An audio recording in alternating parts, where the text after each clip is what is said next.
Monsieur le Président, je suis très heureux de vous retrouver. Vous m'avez dit que vous avez parlé franchement. À mon tour, franchement, on a connu pire. Madame la ministre de l'Intérieur, cher Michel, je voudrais dire devant les sapeurs-pompiers que j'ai toute confiance dans votre ministre pour vous défendre et pour vous comprendre. Cher Brice, dans cette région qui est la tienne, chers amis, cher Éric Deligé, je n'ai pas oublié qu'à ma demande, tu as accepté de prendre la présidence d'une commission qui n'était pas si facile à présider. Je voulais vous remercier de votre accueil. C'est une véritable émotion pour moi de me retrouver parmi vous. Je me souviens très bien du congrès de Pau. Je vous avais dit, on verra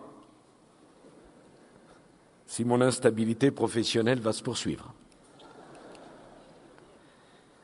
J'ai fait tous les congrès, comme ministre de l'Intérieur, je crois même comme ministre des Finances, et comme candidat à la présidence de la République.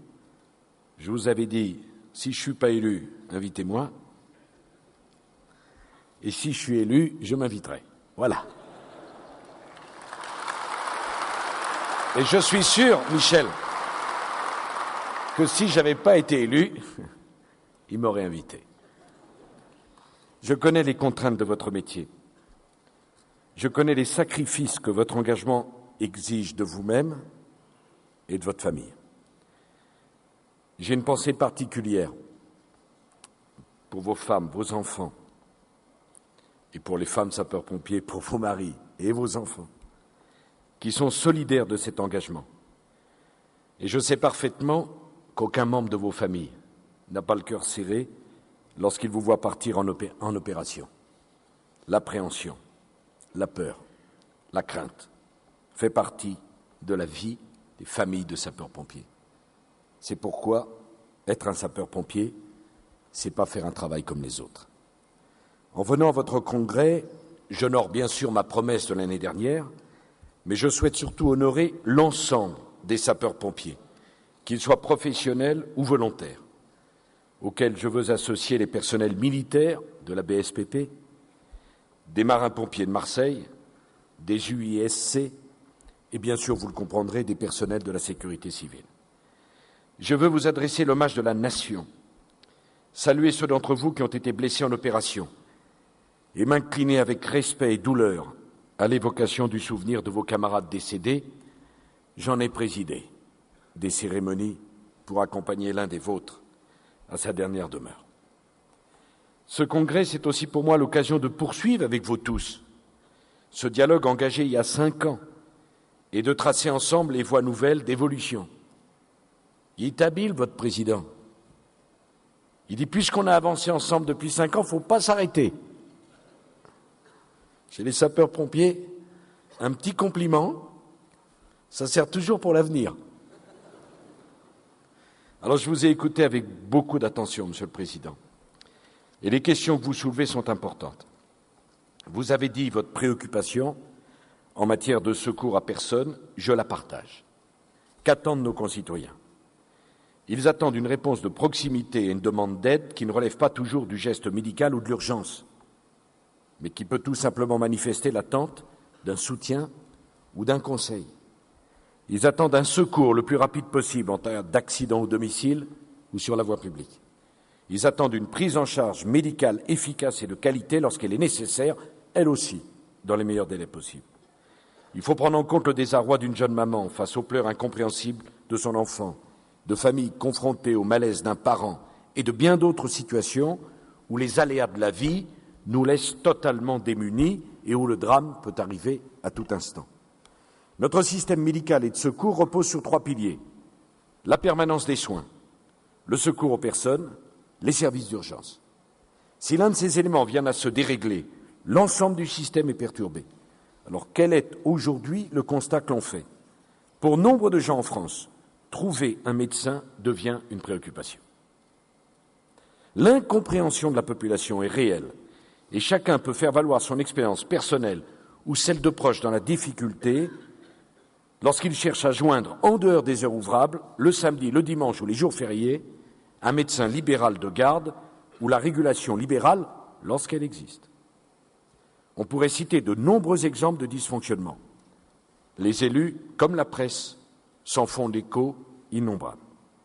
J'entends bien que l'on me dit que c'est l'évolution de la société, que les médecins, comme la population en général, aspirent à une vie familiale et au repos, que par ailleurs la population médicale est mal répartie, qu'il existe des territoires particulièrement touchés, ici dans cette région on le sait bien, qui ne peuvent plus assurer de garde.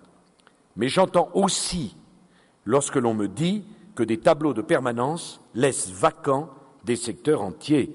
En tant que chef de l'État, je ne peux pas l'accepter. Ce n'est pas tant la démographie médicale actuelle qui est préoccupante dans notre pays que ces évolutions à moyen terme, qui, malgré l'augmentation du numerus clausus, laissent augurer une baisse de 9% du nombre des médecins, avec des inquiétudes particulièrement sérieuses pour les zones rurales. C'est un sujet de société majeur. Et dans ce domaine, je souhaite en appeler à la responsabilité individuelle de manière plus forte. Les libertés d'installation, de prescription, de choix par les patients de leurs médecins, auxquels nous sommes tous profondément attachés, vont de pair avec une responsabilisation de tous les acteurs. Il n'est pas normal que la répartition des médecins sur le territoire soit aussi inégale. Il n'est pas acceptable, et je pèse mes mots, que la permanence des soins ne soit pas assurée. Il y a des mesures à prendre pour assurer ce service public. Il en va de l'accès aux soins des Français. Nous ne pouvons pas accepter cette situation. Il est temps de trouver des solutions concrètes pour l'accès à une aide, un conseil, un soutien, un médecin ou un plateau technique en cas d'urgence. J'ai demandé à Madame la ministre de la Santé de recevoir l'ensemble des professionnels concernés pour me faire des propositions à très bref délai sur ce sujet. Alors, dans cette chaîne complexe de la permanence des soins, tout se tient. Nous le savons, ce sont souvent les urgences qui pallient les insuffisances de la médecine de ville. La tendance est croissante, soit de façon explicite, soit de façon implicite, de confier la permanence des soins après minuit aux seules urgences hospitalières. Ces urgences sont du coup saturées par l'afflux de personnes en quête d'une réponse, mais dont la pathologie ne relève pas à l'évidence de l'hôpital. L'hôpital n'est pas là pour pallier les insuffisances de garde de la médecine de ville. Et les centres 15 sont eux aussi assaillis d'appels, victimes de leur succès. Cela rejaillit inévitablement sur la capacité et sur les délais de réponse de la régulation, donc in fine sur la qualité du service et sur l'efficacité du système global. Mais n'oublions pas que la régulation médicale, au-delà des difficultés qu'elle peut rencontrer localement et que vous dénoncez, souvent à juste titre, a permis quand même d'améliorer de 30% le taux de survie et de diminuer les besoins de réanimation et les séquelles. La régulation médicale doit donc sans doute être améliorée. Je partage, Monsieur le Président, votre point de vue, et il est parfois des attitudes administratives et technocratiques qui sont même blessantes pour un certain nombre de professionnels que vous êtes. Mais je ne crois pas qu'on peut la remettre en cause dans son principe. C'est d'ailleurs pas ce que vous avez demandé. En outre, les éléments qui ont suscité aujourd'hui votre réflexion illustrent une très grande hétérogénéité des situations d'un département à l'autre.